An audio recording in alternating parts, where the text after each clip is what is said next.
Get this recording set up and then let's talk about this example. So for this example, when you're dealing with an E olefin, there's an easier trick to write out the products. So the way that I drew this product was after rotation of our carbon-carbon bonds. But if you want to go with the longest chain, and if we look at the following structure here, we can essentially say that this chain that has 5 carbons is our longest chain. We see that our bromine is pointing up, our alcohol is pointing down, and we can just draw the trans product with the longest chain, which in my opinion is slightly easier than rotating your molecule. So just to help everyone visualize what's going on in that explanation. So first and foremost,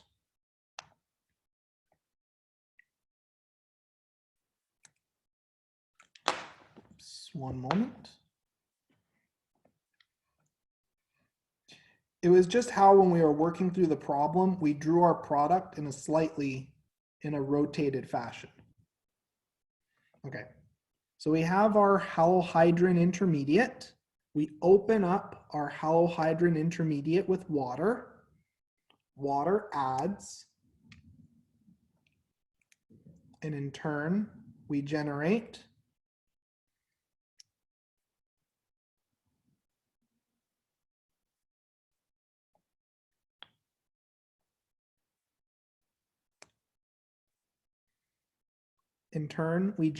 our trans addition product.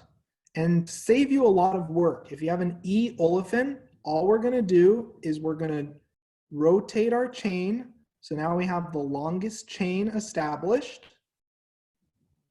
So we have our longest chain established, and we notice that our bromine pointing towards or away from us? Is our bromine pointing towards or away from us?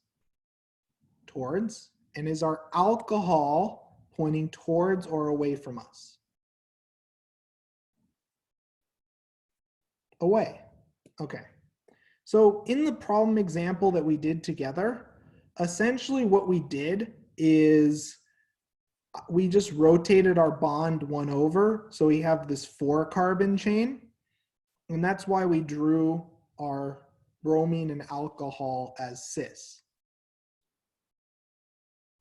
So it really just depends on how you rotate your molecule. The easier way by far, in my opinion, is to rotate the molecule such that your longest chain is completely flat. And then you look and see, are my substituents pointing towards or away from us? And when you have an E olefin, generally you end up with the trans product where your bromine and alcohol have different opposite stereochemistries. Does that make sense to everyone? Does that help make things a little bit easier? And I really just want to impress on you this idea, and this will come up on the ACS. There are many ways of drawing these molecules. Yes, that's exactly the point I'm trying to make. But as long as you're consistent, it should be fine.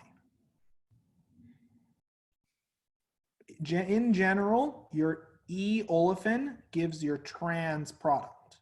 Yeah, both answers are referring to the same molecule.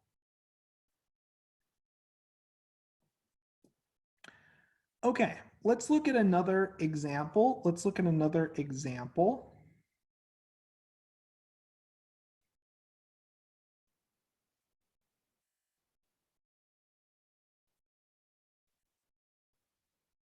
Allow me one moment just to reset OneNote. Sometimes it gets a little bit confused when there are multiple drawings on the same page.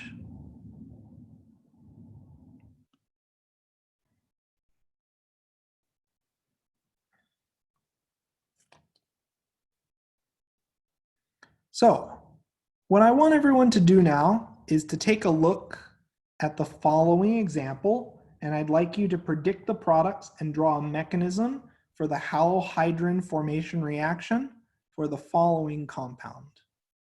In this case, we aren't dealing with a quote unquote Z olefin, but I would like you to draw out and predict the products with the proper stereochemistry for this reaction.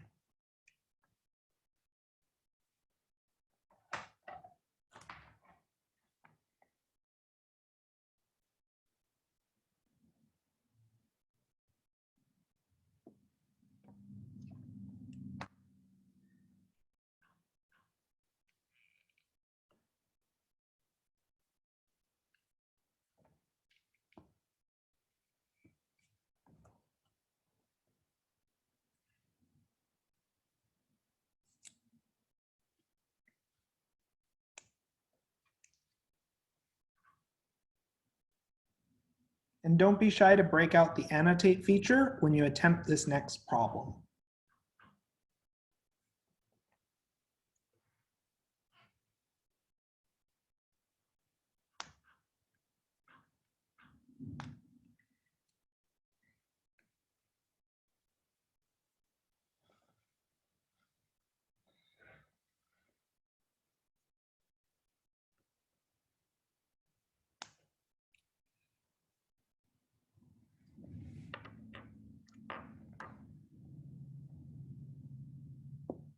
Just want to make sure you're comfortable drawing out. Yes, and you're more than welcome to share your camera, and I'll be happy to check to see that the proposed intermediate looks good.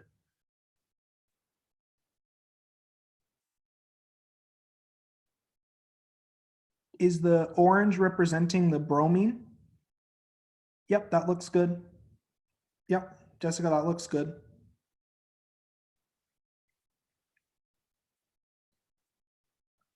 And remember, for this reaction, our bromine source is N-bromosuccinimide. So you need to draw out the structure for N-bromosuccinimide.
And then what carbon is attacked by water? The tertiary or the secondary? Would the class like to help the student out and give some feedback? Which carbon gets attacked by water? The tertiary or the secondary? Yep, see a lot of people typing tertiary. So now we have the attack on the tertiary carbon.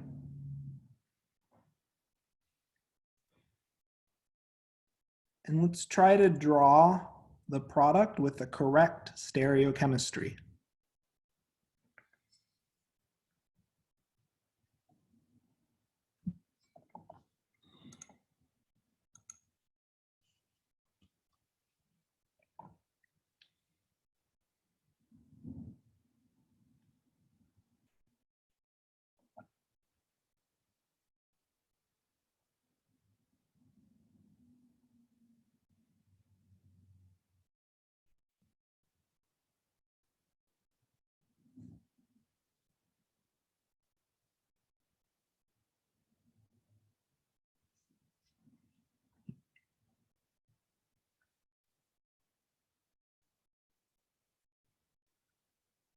Remember when the water attacks, it breaks the carbon-bromine bond instead of the carbon-carbon bond.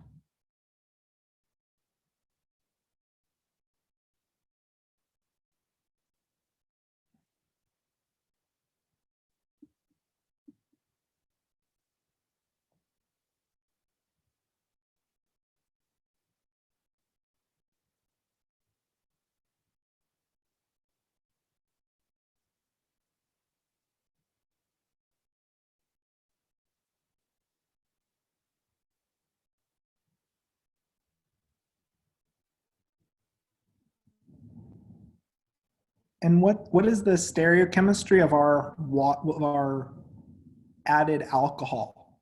Is it going to be out of the page or into the page? If it's trans addition, should we write it with a dash or a wedge for the alcohol?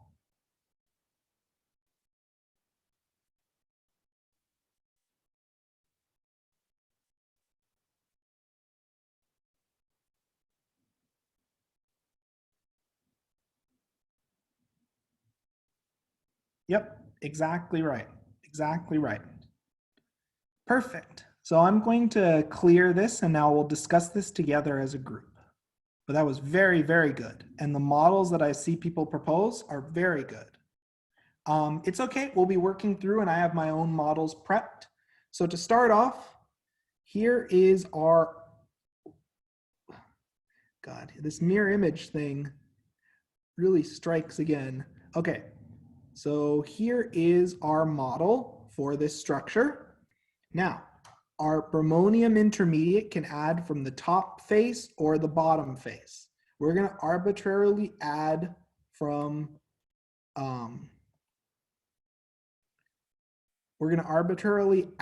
in this case, let's choose to arbitrarily add from the face closest to the camera. We'll call this the top face. So I'm going to draw out N-bromo succinimide.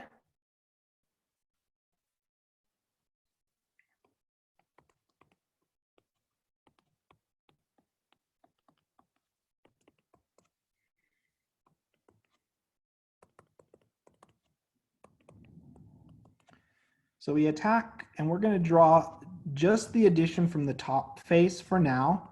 We also have addition from the bottom face, but we're not going to worry about it just yet. Okay, and that in turn generates the following Bromonium Intermediate. So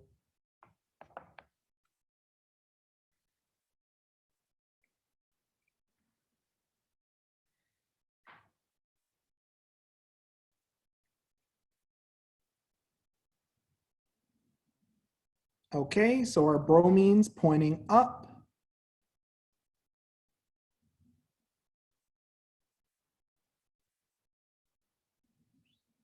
Have to get this just right.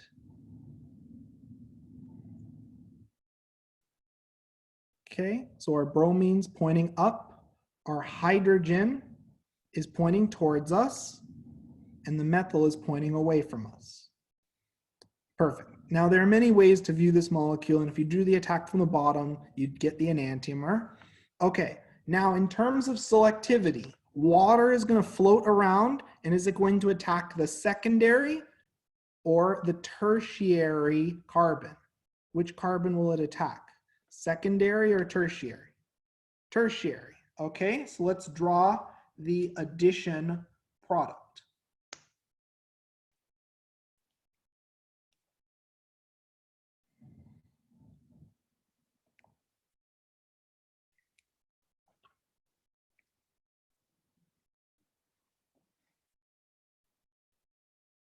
Okay, so water is going to come in and it's going to attack from the bottom face at our most substituted carbon. That in turn is going to generate a halohydrin where our bromine and our alcohol are trans to each other.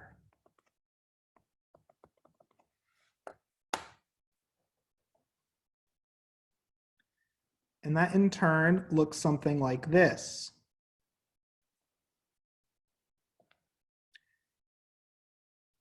Now, my question to all of you is, and from this perspective, which substituent is pointing up? The bromine or alcohol? Which substituent is pointing up? It's trans, yes, because we attacked from the bottom, which is opposite to the bromine. So our bromine's pointing up, since our bromonium formed on the top face, and our alcohol is pointing down, since the alcohol attacked from the bottom face. And there we go, that's it. There we have our desired product with the correct stereochemistry. Now, are we missing something? Is there another product generated in this reaction? Have we entertained all of the possibilities for this reaction? Professor, can you show that model again? Yes, yes. Thank you. Here we go.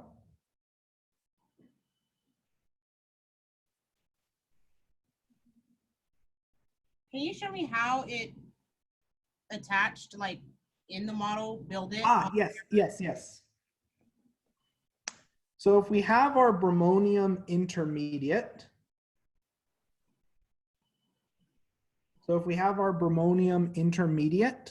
when I get that. I'm just trying to see how when our alcohol attacks, you swap the position of one of your substituents in the ring, and then you put your bromine in. So when it's displaced, so just to show that one more time, so you start off with your bromonium intermediate, which looks like this. When it opens up, you swap the position of one of your substituents in the ring, and then you place your alcohol opposite to your bromine. And that's how we generate the trans product. Okay.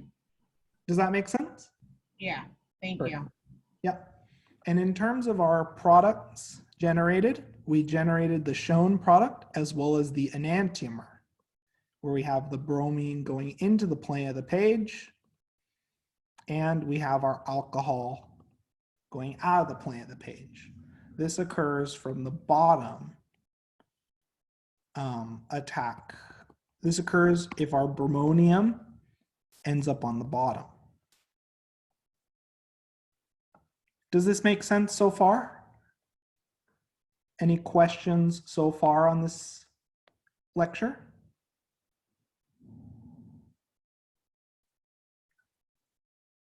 Let's look at another example. And this time I'd like you to draw a mechanism for this reaction, and I'd like you to predict the stereochemistry of the products from this reaction.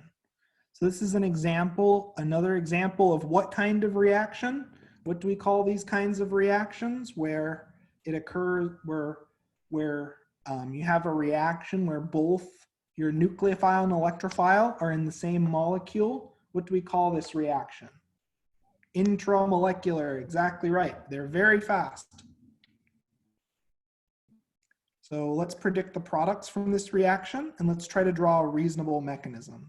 So we'll give everyone a few minutes to work on this example, and then we'll come together as a group to discuss. Notice that our alkene is an E alkene. So just keep that in mind. That's a very helpful piece of information.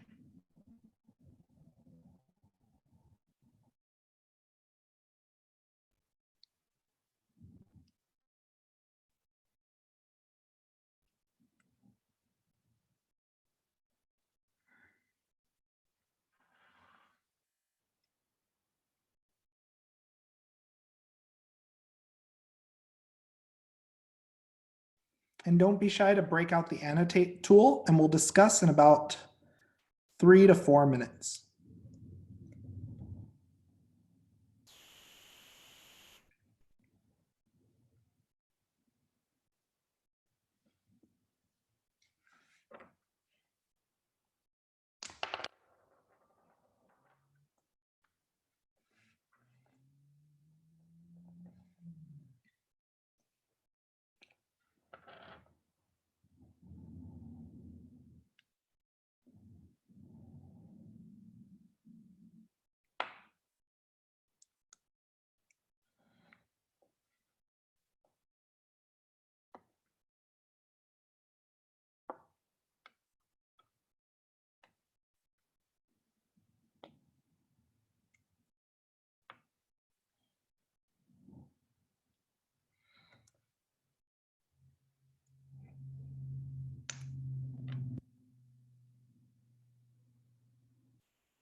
The bromine comes from NBS, N-bromosuccinimide. It's a Br plus source that we've been using, and it's used commonly for these haloetherification and halohydrin formation reactions. Did that answer your question?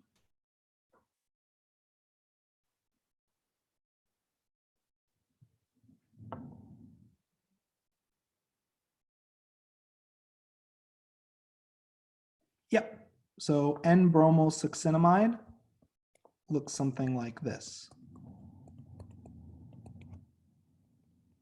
And it's a Br plus source.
Okay, would someone like to break out the annotate tool and propose drawing a mechanism with stereochemistry for this reaction?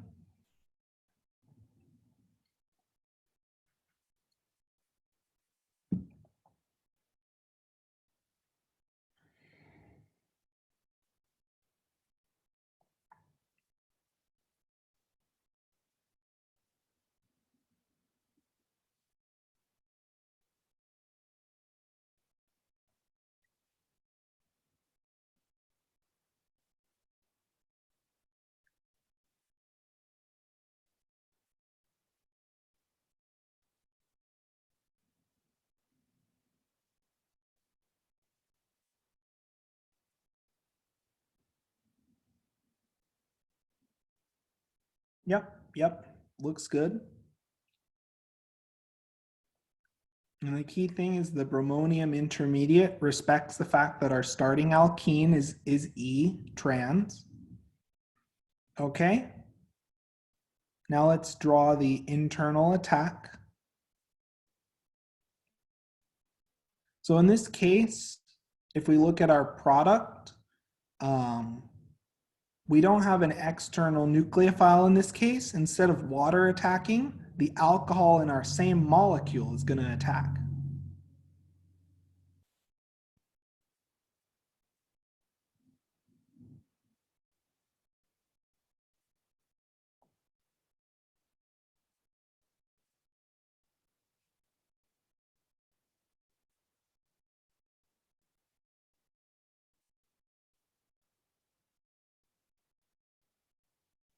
Yep, perfect.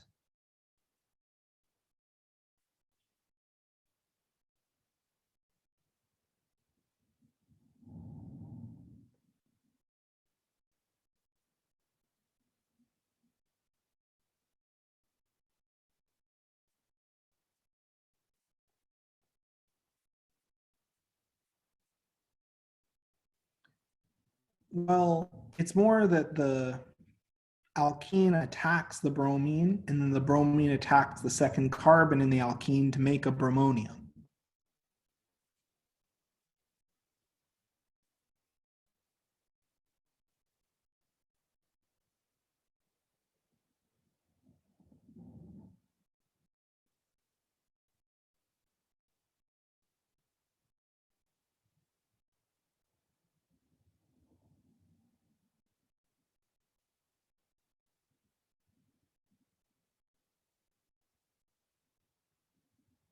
Oh, the hydrogen remains attached to the carbon.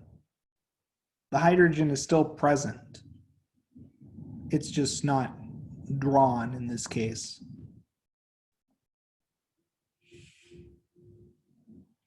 Yep. So we arbitrarily chose the bromine to attack from the top in this case.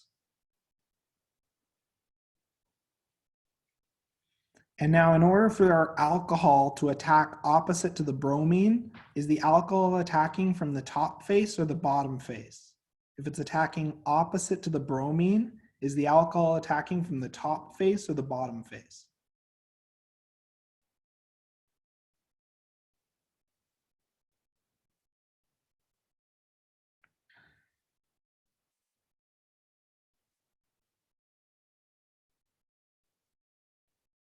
Bottom face, exactly right.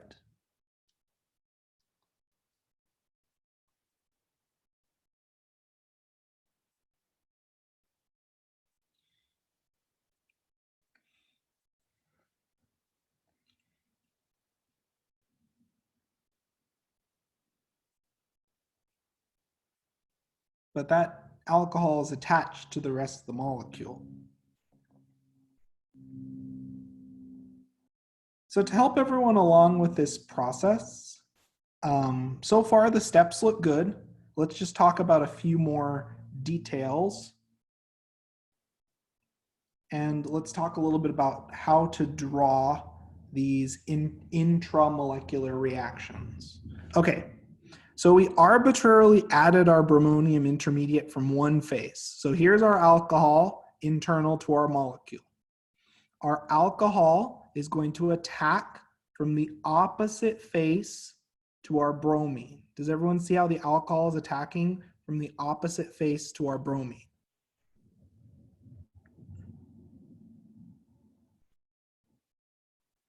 Okay, so now what we're going to do is we're going to break open our bromonium intermediate. Now we're going to break open our bromonium intermediate.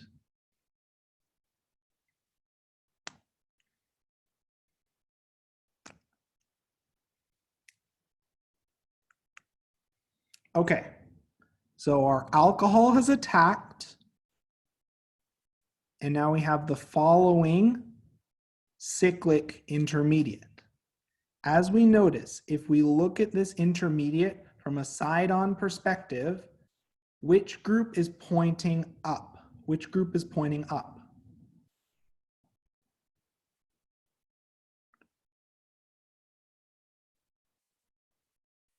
What group is pointing up? The bromine, yep. And what group is pointing into the page? What group is pointing into the page? What group is pointing down relative to the bromine? So we see the bromine's up, and what about the alcohol? Is the alcohol up or down?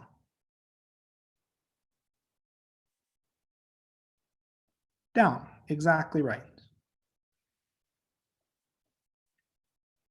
So to visualize it from the same perspective as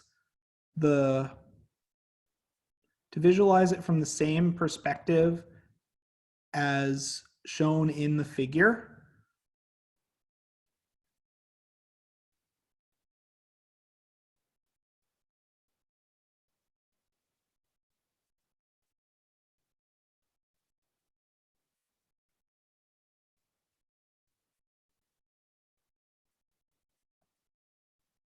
so looking at it from a side-on perspective, we can clearly see the bromine's pointing up, the alcohol is pointing down. So let's just draw what we see now. So mechanistically, first and foremost, our alkene attacks and is attacked by bromine to generate our bromonium intermediate. We note that our substituents are trans to each other.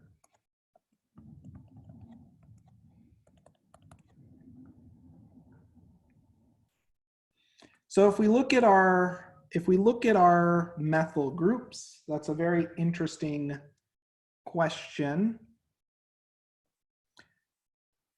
So I didn't specify the stereochemistry at this center. So we can't fully determine whether the methyl groups will be cis or trans. I'm mainly focusing on the relative stereochemistry of the alcohol and the bromine.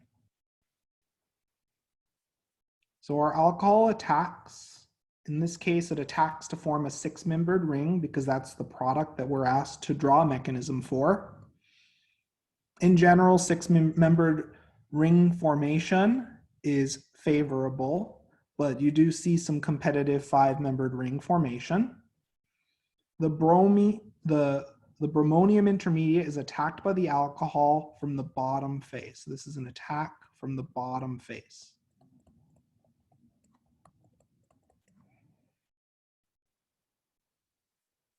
And that in turn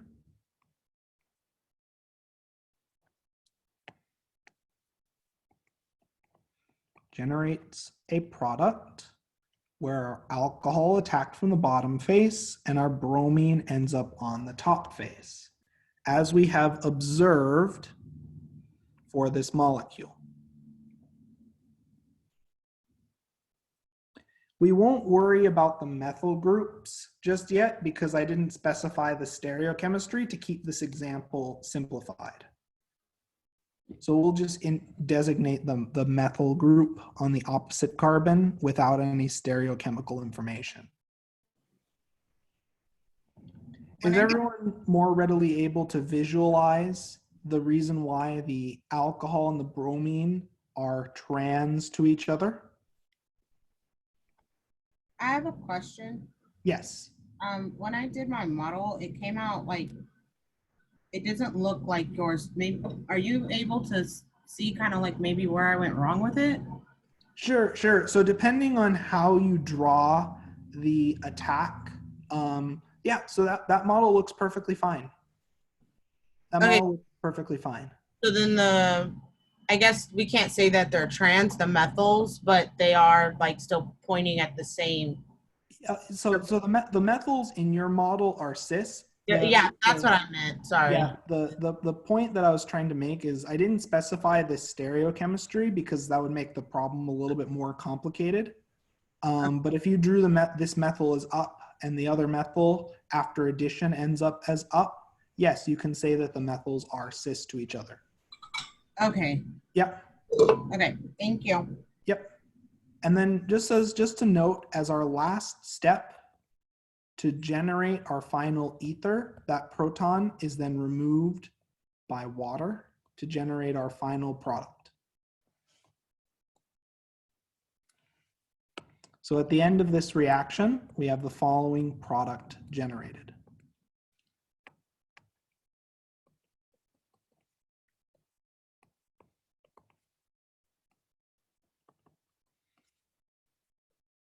So this is exactly like the etherification reaction we observed in the previous example, except this time it's an intramolecular process.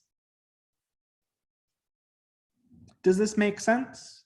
Is everyone more comfortable manipulating these models to generate and to predict products?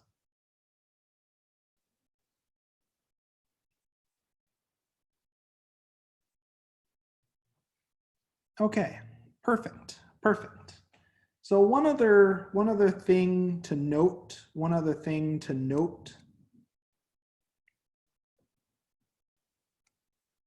is that we can draw this ring opening process looking at it as if it's a 6-membered ring like transition state.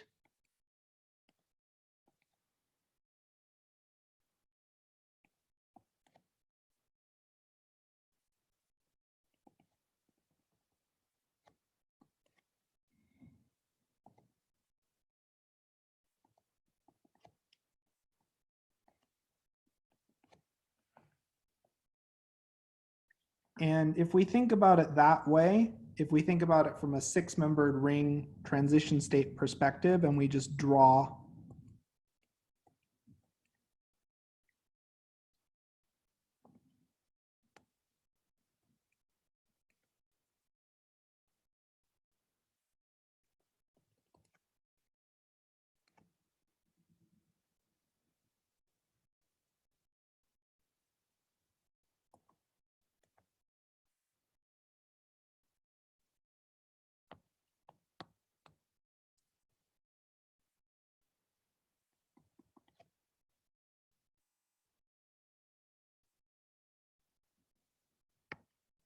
you can also draw your products by looking at the chair conformation.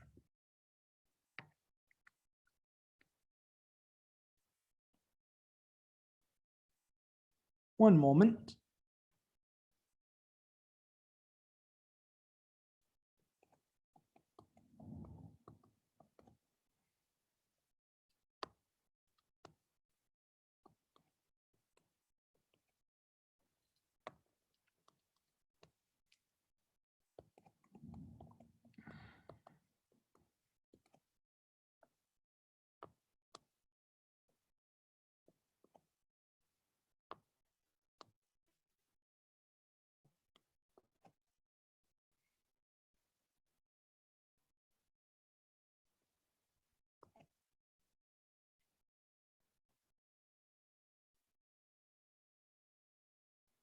Let's see, just to check. Okay, these substituents are trans.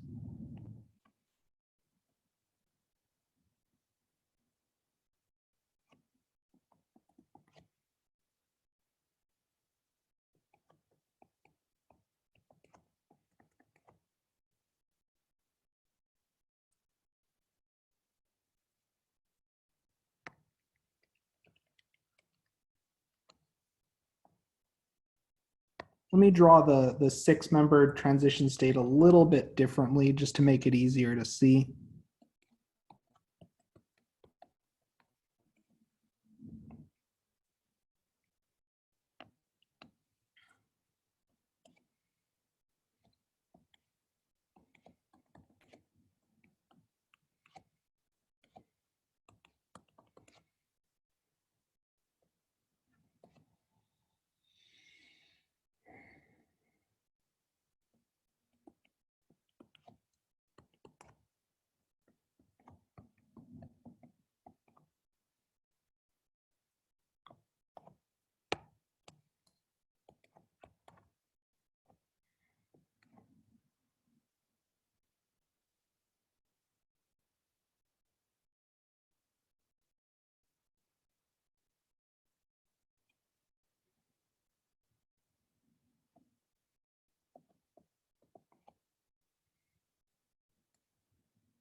Here we go. So we're respecting the fact that the methyl and the rest of our chain are trans.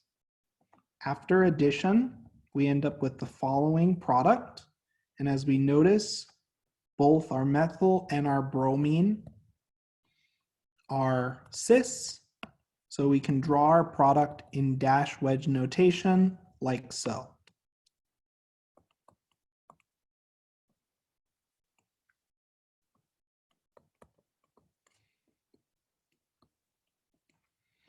So this is another way of thinking about intramolecular reactions and thinking about and drawing out the stereochemistry of products from intramolecular reactions. We'll see this a little bit more in later chapters, especially when we look at intramolecular SN2 reactions. Does this six-membered transition state make sense to everyone? Does everyone see how we're still attacking from the opposite face, except we're looking at the relative position of our substituents attached to our Bromonium Intermediate. We're drawing out our six-membered product, and we're looking at the stereochemistry from the perspective of axial and equatorial positions. Does this make sense to everyone so far? Okay, perfect.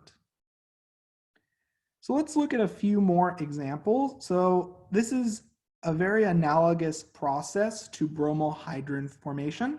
So, however, it behaves with slightly different regioselectivity. So in oxymercuration, we're dealing with hydration of an alkene through a two-step process of oxymercuration followed by reduction of the alkyl mercury species with sodium borohydride. So the addition of water occurs from the most hindered face anti to the mercurinium ion, which is very similar in nature to the bromonium ion. Addition of water follows Markovnikov selectivity, with water adding to the most substituted carbon. Mercury and the resulting hydrogen after reduction ends up on the least hindered carbon.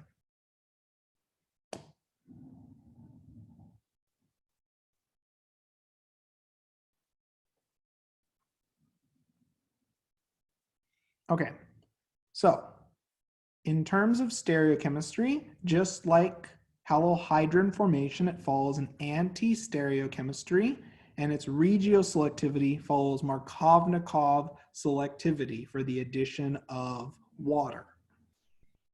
So just to show the steps involved, first and foremost,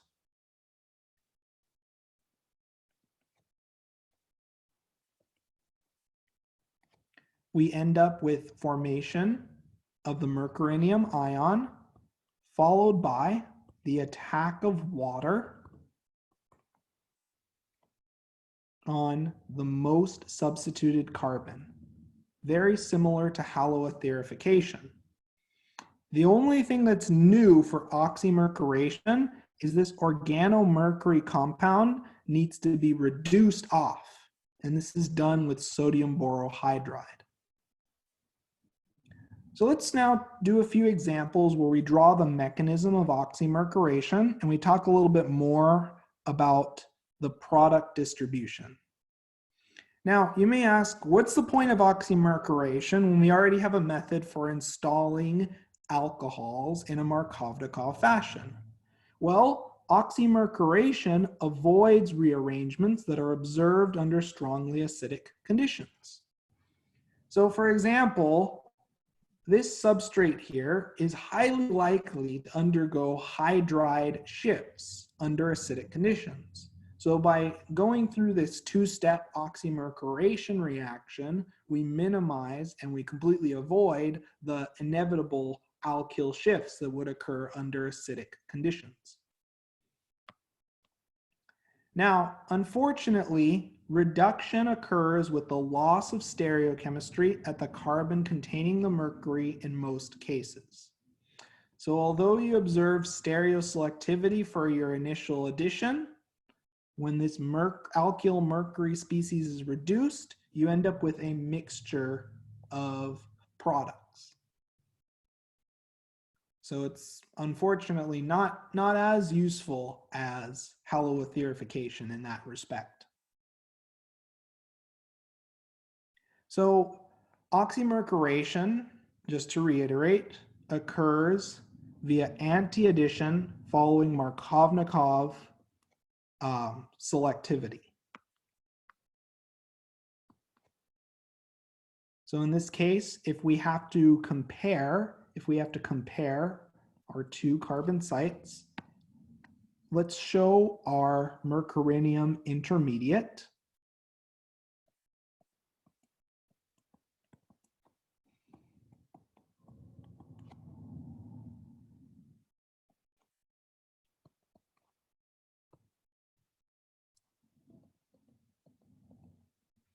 So if we had to pick a choice, the reason why we prefer to attack at the most substituted carbon, is that mercury is quite bulky. Mercury does not want to be anywhere near a bulky substituent.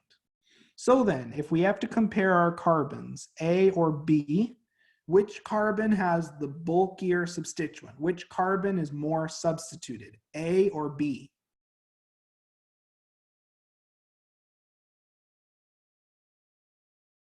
Which carbon is more substituted? A. So we see attack at carbon A.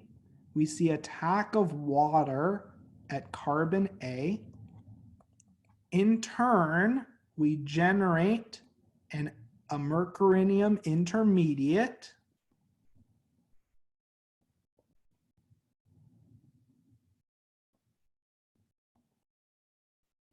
that places our mercury, our alkyl mercury, on the least hindered carbon. So we want to minimize steric hindrance. After treatment with sodium borohydride, we then see a mixture of reduction products. So the main thing I want you to take away from this discussion, mercury wants to avoid steric hindrance, and water attacks at the most substituted carbon, so we place our alkyl mercury species on the least hindered carbon. So let's do an example. Let's do an example where you actually have to draw some mechanisms. So we're going to draw a mechanism for the following reaction, and we're going to predict the products from the following reaction. Okay, so first things first, let's draw out formation of our Mercurinium Intermediate. So we have our mercury acetate.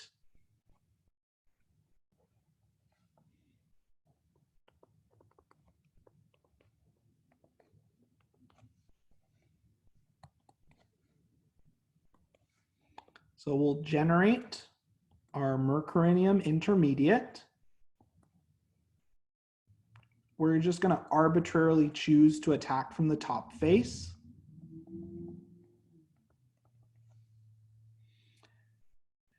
Okay, now thinking about water, what face is water going to, what carbon is water going to attack? Carbon A or carbon B? What is the more substituted carbon, A or B? A, by far. Yep. So we attack at carbon A and we generate the following alkyl mercury product.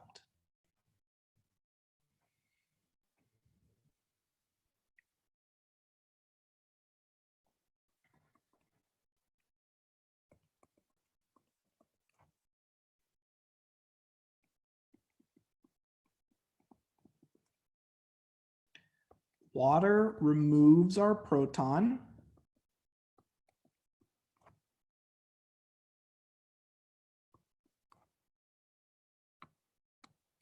And that in turn generates the following species.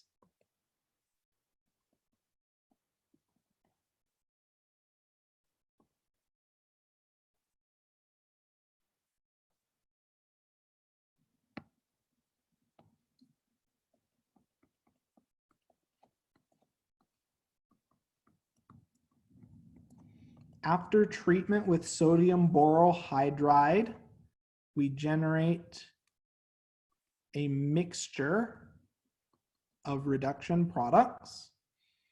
So from the Mercurinium Intermediate shown, we generate the following product. And we'd also generate from opposite attack the enantiomer. Sure, I can break out a model for this. Allow me one moment to build a model.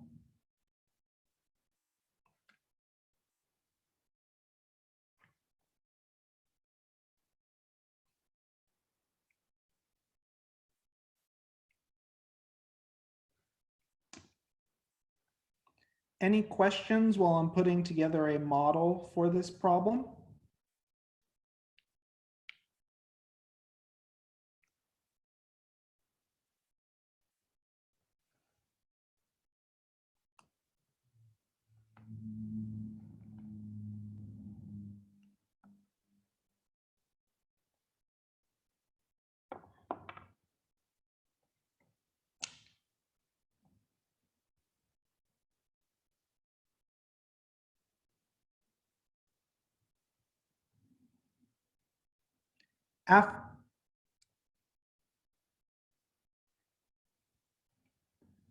So mercury is large, so the attack occurs to place the mercury in the product on the least substituted carbon.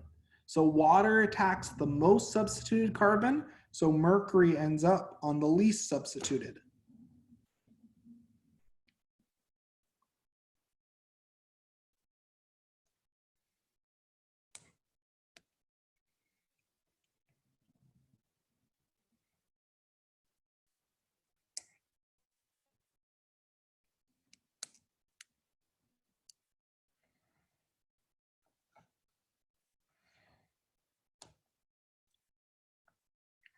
give me one moment. I'm putting together the model as requested. Okay. So here is our, whoops, let me just get this all set up. So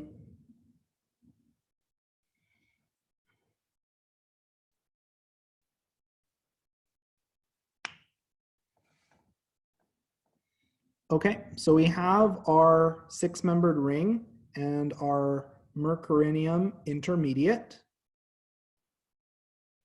Now we're going to attack our Mercurinium Intermediate from the most substituted carbon.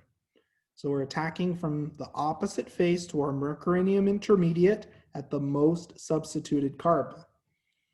That in turn gives us the following addition product.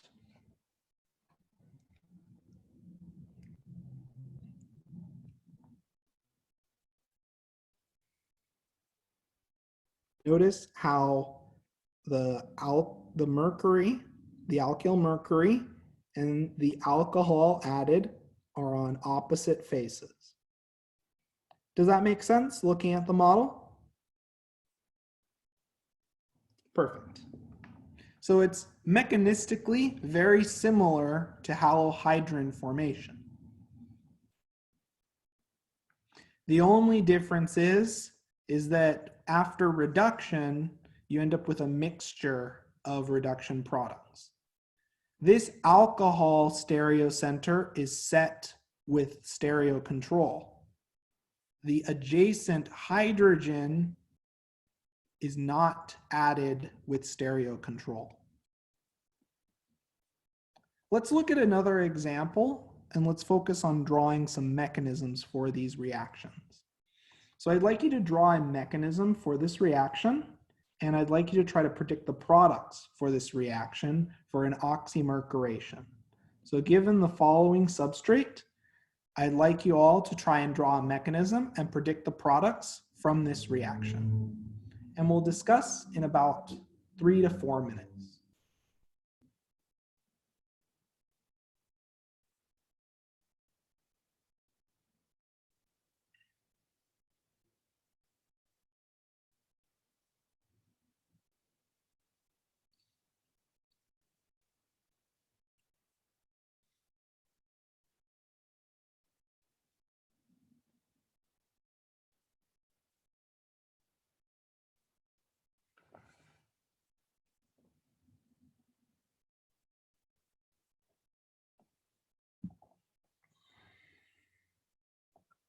And don't be shy to break out the annotate tool and give your best attempt to write a mechanism for this reaction and the 2 products from this reaction.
Remember that the mercury is electrophilic and the alkene is nucleophilic. So the alkene attacks the mercury, and then the mercury attacks the other carbon atom of your alkene to generate your mercurinium intermediate.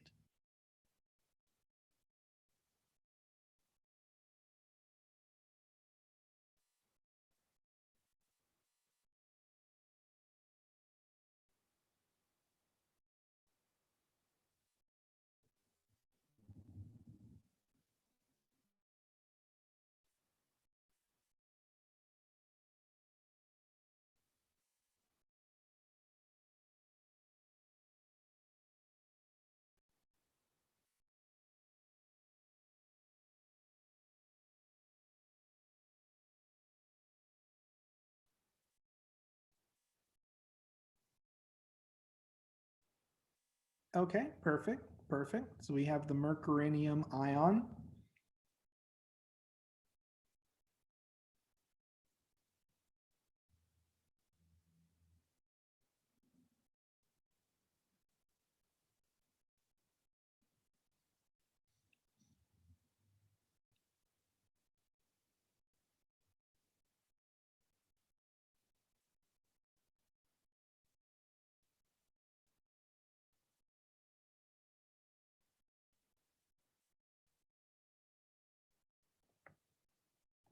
Now, once you have your mercurinium intermediate, will water attack at the secondary or the tertiary carbon? Will water attack at the secondary or tertiary carbon?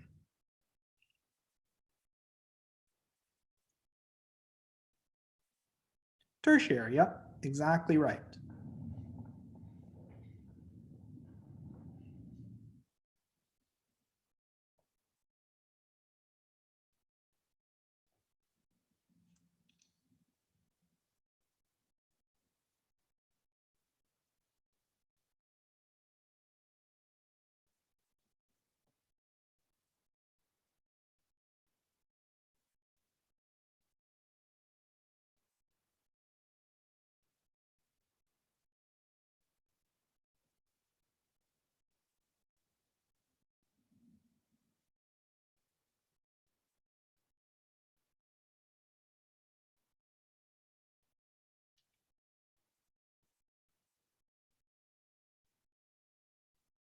Yep, looks good. The model looks good. And as you can see, the alkyl mercury and the alcohol are on opposite faces. Yep, looks good. Perfect. So I see a lot of reasonable responses. So let's now clear and discuss. So first things first, we end up with attack of our alkene to generate a mercurinium intermediate.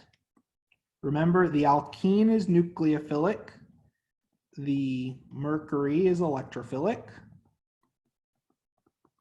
We're going to arbitrarily choose an attack from the top face. Water is going to add to the most hindered carbon, so that way our mercury ends up on the least hindered carbon. So water is going to attack at our tertiary carbon, and the addition occurs from the opposite face to our mercurinium intermediate. That in turn generates the following product.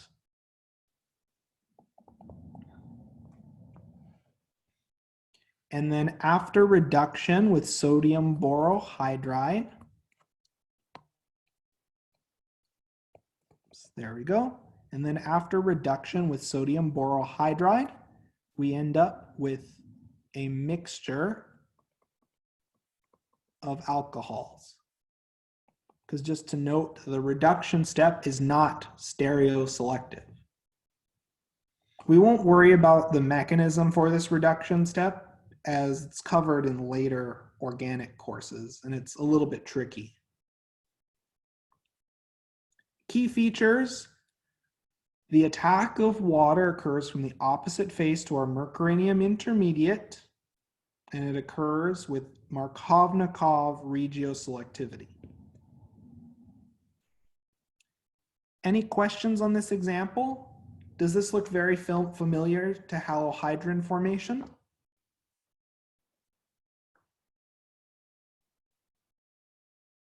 Yep, perfect. So let's keep going now, and let's look at a reaction that follows anti-Markovnikov selectivity. So let's look at hydroboration. So borane is a very reactive Lewis acid. It only has 6 electrons in its valence shell. The alkene is a Lewis base. It's an electron-rich double bond. Hydroboration follows anti-Markovnikov regiochemistry with syn addition stereochemistry. So the boron prefers to add to the least hindered face, and the least hindered carbon to minimize steric repulsions. So boron wants to minimize steric clash.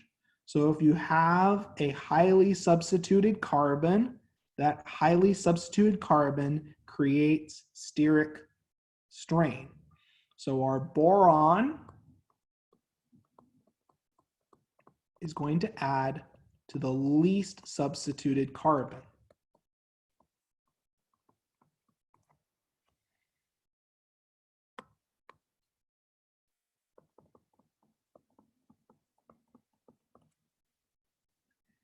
Now, once we have our alkyl borane intermediate, we can then oxidize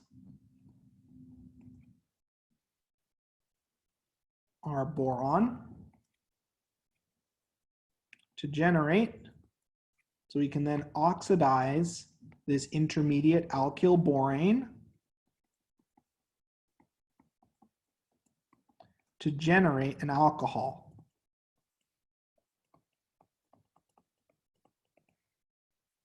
Okay, so this occurs with retention of stereochemistry. So just to break this down, the boron and hydride add to the same least hindered face of our alkene. In terms of regiochemistry, our boron is going to end up on the least substituted carbon. Oxidation of boron occurs with the retention of the boron stereochemistry. Do you notice how in the oxidation step we have a retention of stereochemistry? This is really important because the stereochemistry of the boron then directly translates to the stereochemistry of the alcohol installed via hydroboration oxidation. Let's look at a few examples of this. So first and foremost, you can think of it as a net process. The hydrogen and OH are added with syn stereochemistry to the same face of the alkene. And both the hydrogen and OH, which are obtained from addition of boron and hydride, add to the least hindered face of the alkene.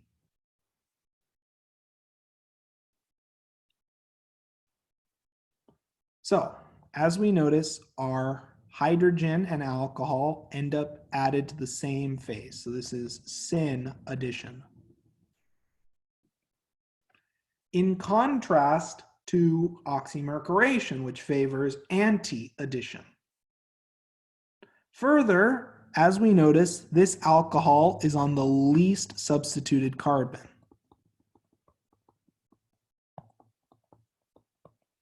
So this reaction follows anti-Markovnikov selectivity. Does this make sense to everyone so far?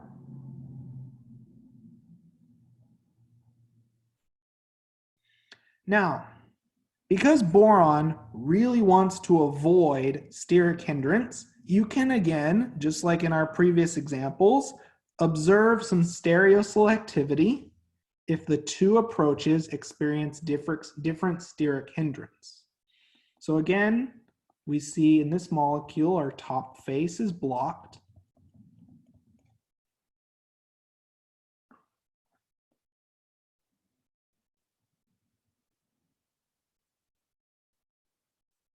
So our top face is blocked. So as a result, addition of borane occurs from the least hindered bottom face. And now my question to all of you, if we looking at carbon A and carbon B, which carbon will boron add to? Carbon A, the more hindered carbon, or carbon B, the less hindered carbon? What carbon does boron add to? B, exactly right. Boron wants to minimize steric hindrance. Okay, so in this case, boron adds from least hindered face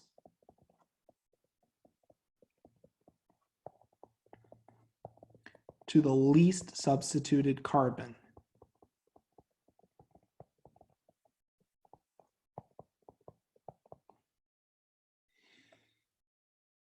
In case anyone was curious what exactly this molecule was, the molecule and substrate we're looking at is pinene, which is a common plant-derived fragrance.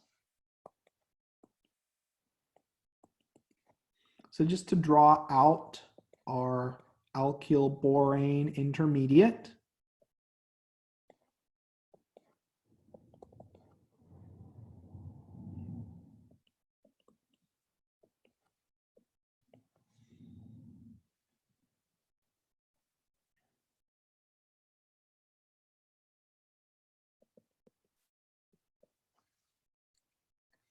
our boron is added from the bottom face on the least substituted carbon.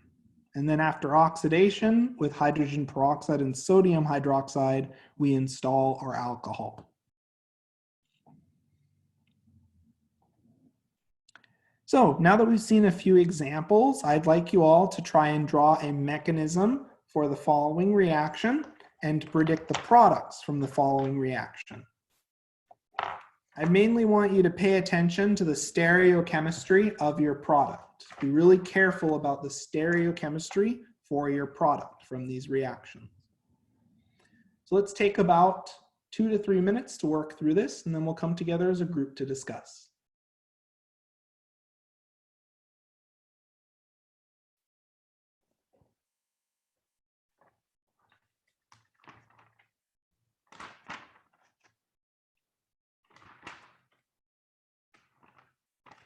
And don't be shy to break out the annotate tool and give your attempt for drawing the mechanism for the following reaction.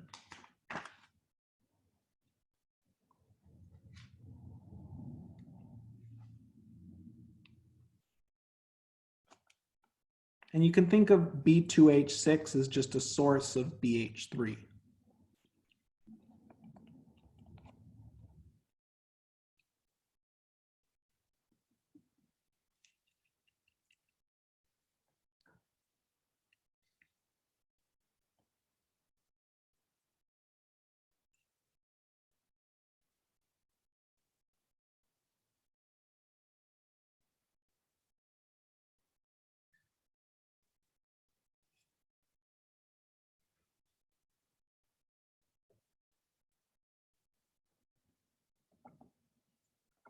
And don't be shy to break out the annotate tool and give your best attempt to draw the mechanism for the following reaction.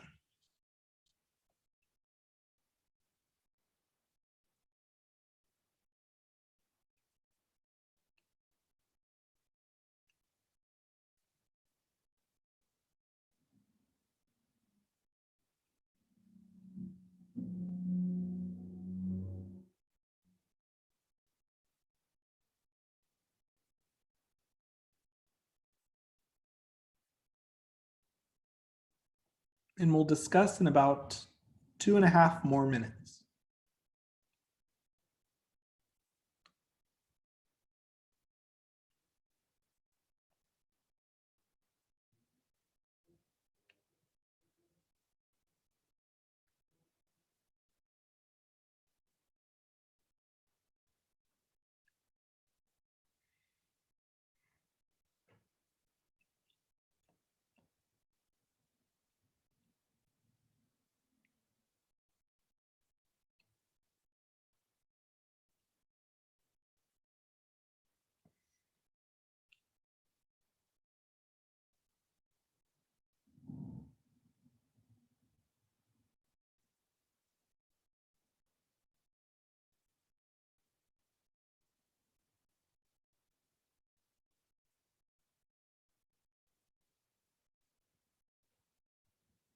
And note this is slightly different than a bromonium intermediate, as boron adds to one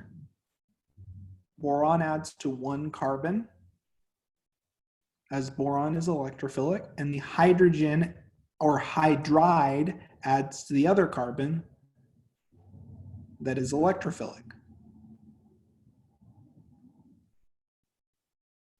So try drawing the boron hydrogen bond and then show the attack of the alkene on the boron at one carbon and then show the attack of hydride on the other carbon.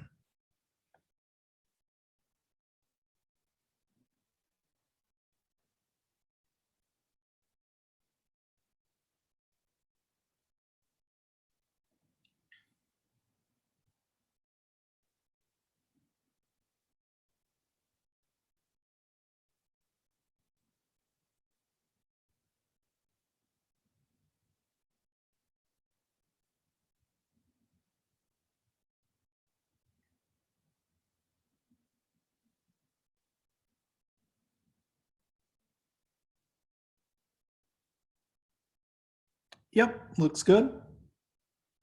In this case, there's no preferred carbon as both of them are equally substituted. I just want you to think about the stereochemistry involved. If the boron and hydrogen are adding from the same face, will the boron and hydrogen be cis or trans?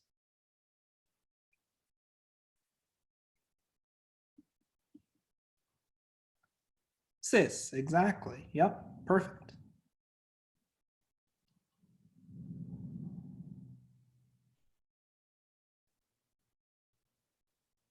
Yep, so I see a lot of positive progress so far. I'm just going to clear this and then we'll discuss this and I'll provide an instructor solution for this question. So first things first, I'm just going to redraw my reactant.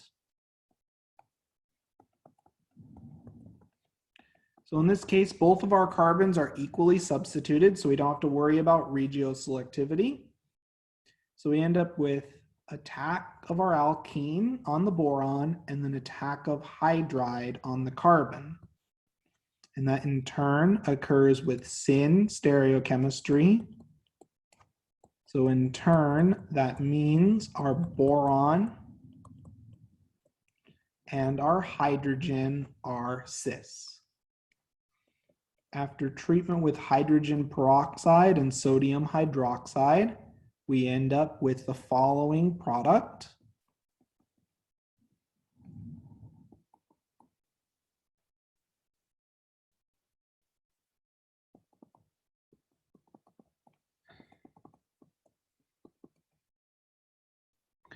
Plus the enantiomer.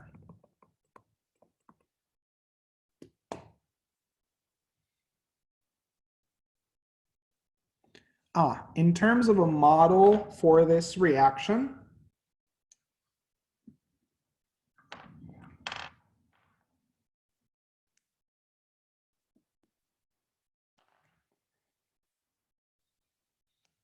one moment.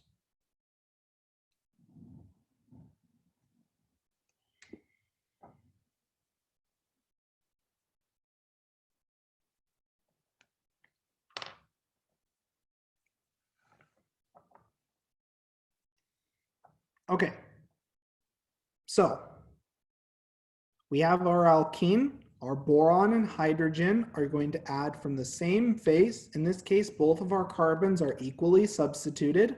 So after addition from the same face, so we have syn addition of our boron and hydrogen.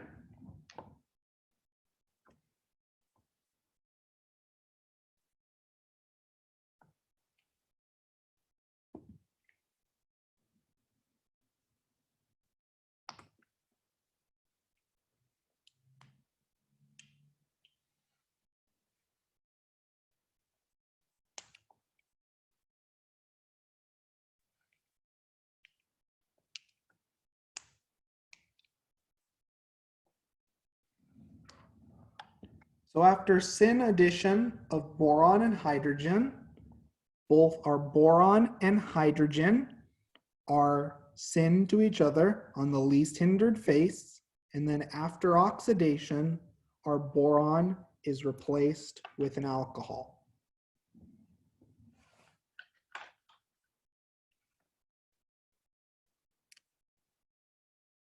Here we go. So our hydrogen and our alcohol are syn to each other, and both of our methyl groups are also. both of our methyl groups are also cis to each other. Does that help? Did that address your question? Yes. Perfect. Okay, let's do it. Let's do an example where we have to consider regioselectivity concerns. And we're also going to look at some stereoselectivity concerns. So let's look at these two examples and let's try to determine and predict the products from each reaction.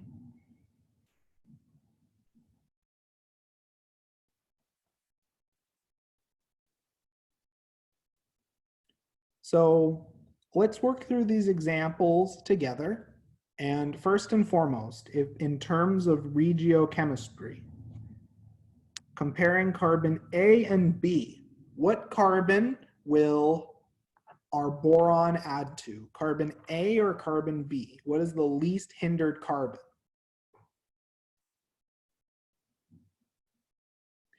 B, exactly right. So mechanistically,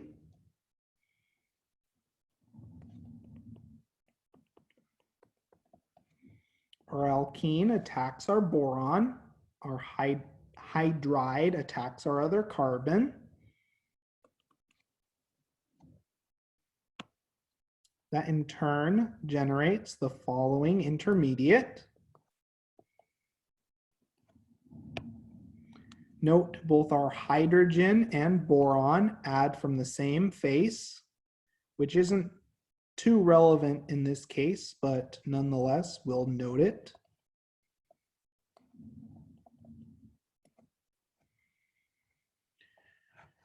Okay, and after oxidation,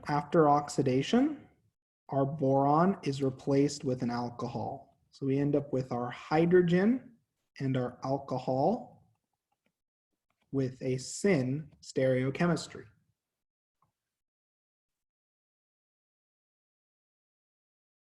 And that's it. So just to show this using a model to help everyone visualize what's going on here.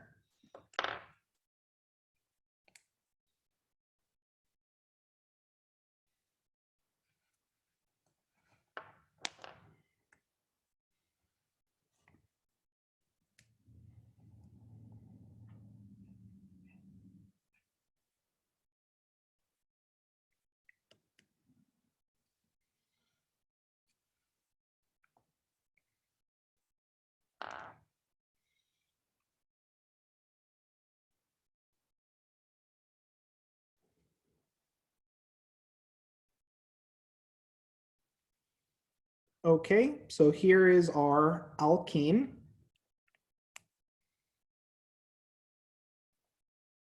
So here's our alkene. Our boron can add from either face, but our boron is going to add to the least substituted carbon. And our hydrogen or hydride will add to the most substituted carbon. After addition,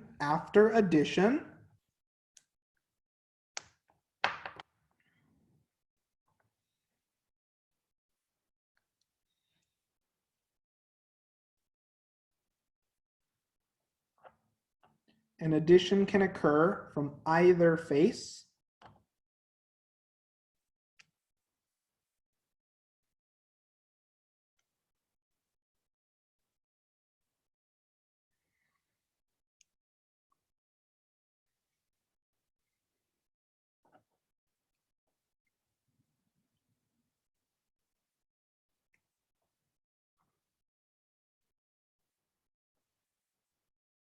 Okay, so both our boron and our hydrogen have added. Both our boron and hydrogen have added from the bottom face. And so if we draw our molecule out, both our boron and our hydrogen are pointing into the plane of the page. They're pointing away from us.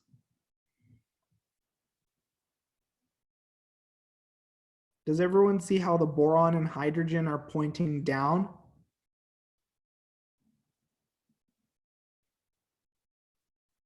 Okay, perfect. And there we go. So let's look now at an alkene where our bulky substituents are trans to each other. So let's look at an alkene where our bulky substituents are trans to each other and these two methyl groups are cis to each other. So again, let's play a guessing game, A or B. Which carbon will boron add to? Carbon A or carbon B?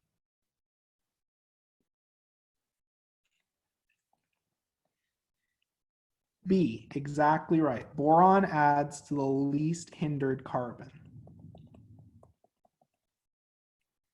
So mechanistically, our alkene attacks our boron and then hydride attacks our carbon.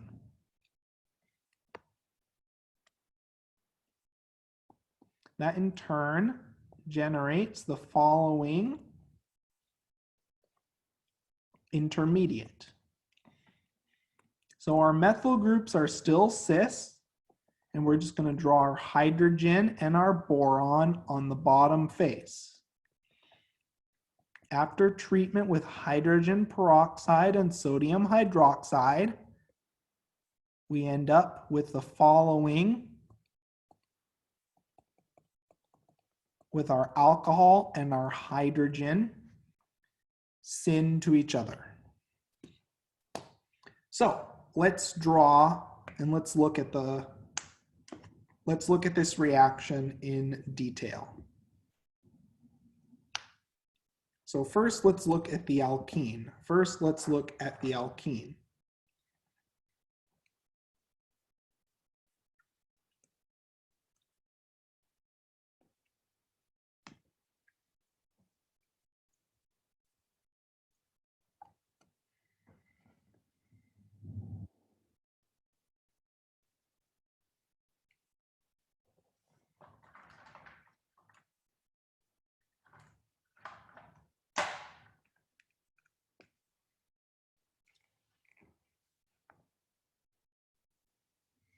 Okay, so here's our alkene. We have both of our methyl groups cis. Now let's look at the possible faces that we can add. So we have our alkene, our methyl groups are cis, our boron is going to add to the least substituted carbon, our hydride to the most. It can add from either the top or the bottom face. We're going to arbitrarily add from the bottom face, which is the face closest to the camera. Now let's look at the products from this addition.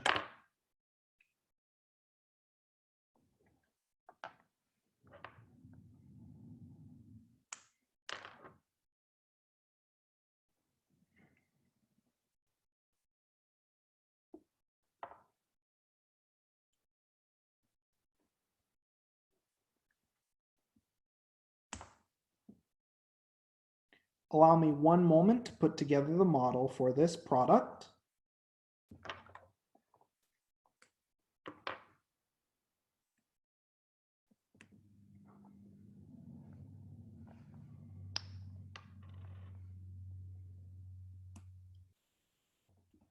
Okay, so both, whoops, one moment. So our methyl groups are still cis to each other. Our hydrogen and boron have added from the bottom face. And now all we have to do is just draw what we've observed for this product. So both our hydrogen and boron are pointing into the plane of the page. So we draw them with a dash.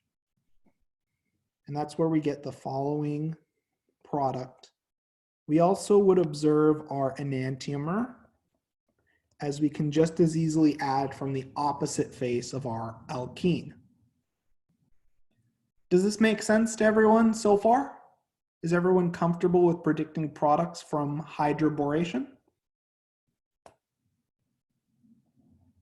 Okay, so this is a good stopping point for today.